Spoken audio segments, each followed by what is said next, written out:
عورت سن کر ہی عشق میں مبتلا ہو جاتی ہے، اور جب دیکھتی ہے تو اس میں کھو جانا چاہتی ہے، لیکن مرد دیکھ کر پانے کی کوشش کرتا ہے اور حاصل کر کے برباد کر دیتا ہے۔ حسن کو تعریف کی ضرورت نہیں ہوتی، پر وہ حسن بھی نہیں ہوتا جس کو سراہا نہ جائے۔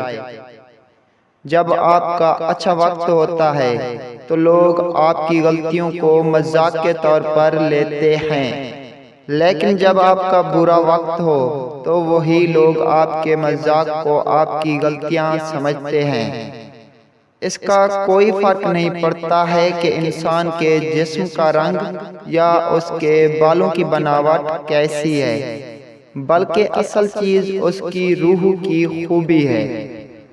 اسے تراشا کہ ہیرا بنا دیا ہم نے فراز، مگر اب یہ سوچتے ہیں اسے خریدیں کیسے۔